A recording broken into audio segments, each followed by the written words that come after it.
We'd like to hear your views on how we should try and see if we can calm down the superpowers.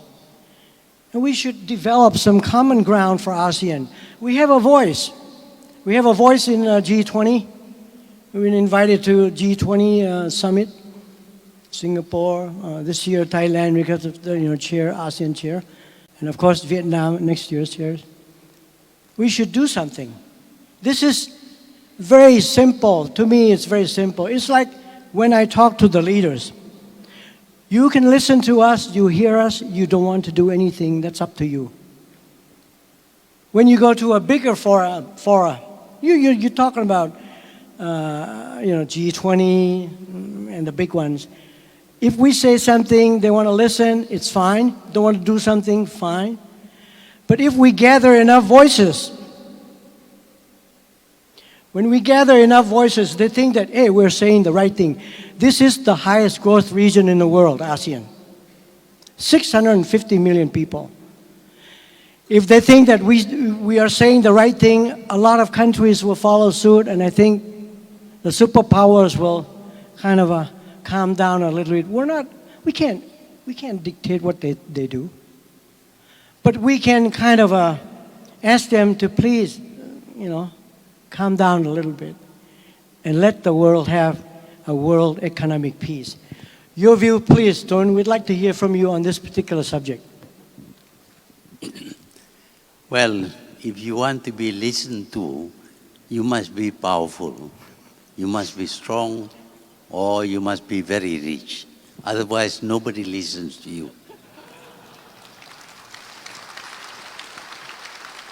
We are all members of the World Trade Organization. We attend their meetings. Malaysia attends as Malaysia. And we have to contend with America, which sends 200 well-trained lawyers to argue against us. And they figured out some ways where they can get their way. We cannot be present in all the subcommittees they form, so they had a field day. Because they were there, we were not there. But if we function as a region, as a regional organization, as ASEAN, then we will have more people to argue in our favor at this forum. And when you have more people, you can attend all the meetings and express your views. But if you go alone, or if Thailand goes alone, it will not be as strong as 10 ASEAN countries. So we need to be together. We need to speak with one language. And that means that before any international gathering of countries, we have to decide what would be our stand. And we should keep to that stand alone. If we ourselves are made use of, sometimes practically bribed into supporting their ideas, then of course we will lose out. But ASEAN must have a single stand at all international meetings. Then they will listen to us. ASEAN is quite a big market for the whole world. We don't want to go into a trade war, but sometimes when they do things that are not nice to us, we have to be unnice to them. For example, they claim that palm oil from Malaysia is is produced through cutting down all our forests, and therefore they shouldn't buy palm oil. They label all their product without Malaysian palm oil to sabotage us, because palm oil can compete anytime with olive oil or rapeseed or whatever. So to go against Malaysia, they decided that we are not kind to the tribes living in the jungle. We are killing the habitats of animals and flowers, etc. That is their excuse. So what do we do? Well, if you cut down on its imports of palm oil from Malaysia, we will cut down on some of our imports from you. Equal amount. You do exactly what Mr. Trump does.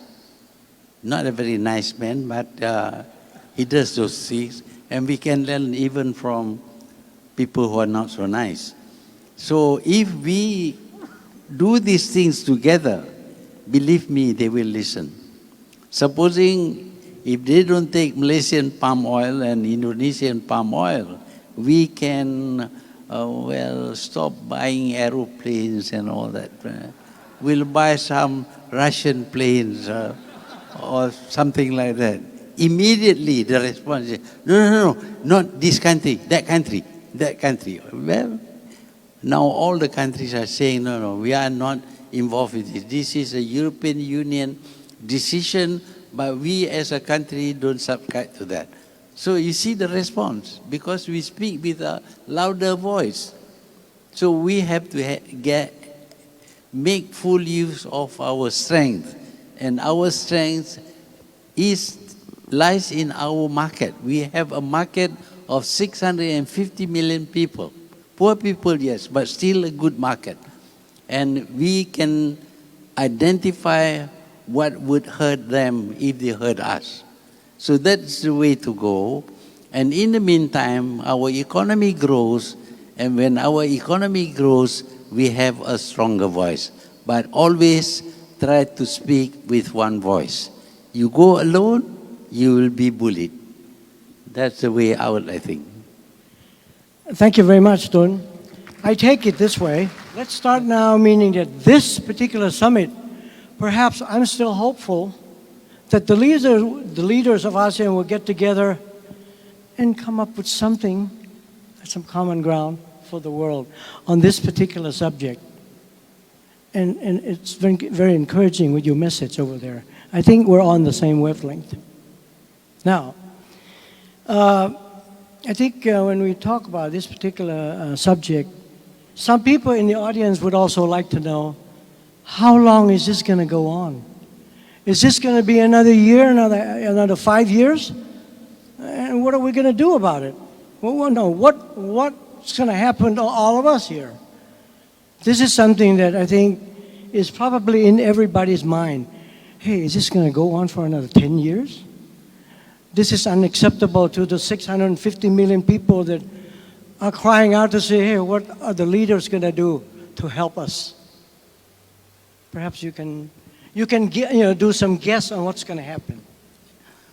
Well, I think people will come to their senses one day. Perhaps one particular person, we now have a system of limiting the terms of our leaders. Before, Mr. Roosevelt was there for about 5 terms. That's a long time. I was in Malaysia also for 5 terms, but that's a good thing for me, if not for Malaysia. But anyway, America allows only 2 terms for each president. So at the very worst, this is going to go on for another 5 years, if he wins. But if he loses, we see the effect of leaders. Leaders make decisions that affect their country either well or badly. We see countries becoming poor because of leaders making the wrong decision. Change the leaders, immediately the country goes in a different direction, perhaps a better direction. So when you limit the terms to 2 terms, then the damage done would be much less. Otherwise, the people should turn against leaders who are doing bad things for their country. In Malaysia, of course, we have this party which won independence for Malaysia 60 years ago. And they have been supported all the way for 60 years. But when they went wrong, the people turned against them and defeated them in the last election. So the people can play a role in ensuring that their governments do the right things. I believe that the American people are not very happy some are very happy perhaps, but many people are not very happy with the present policies of their government. Many are against this trade war. And I believe that the next 5 years will see results. But it may even be sooner if leadership is changed. Because this is actually the decision of one person. His decision, not the decision of the country as a whole. No plebiscite, no referendum. Suddenly, a trade war was declared. So if the person is not there, then maybe there will be a change. Thank you very much. Thank you, His Excellency Tun Dr Mahathir bin Mohamad, Prime Minister of Malaysia.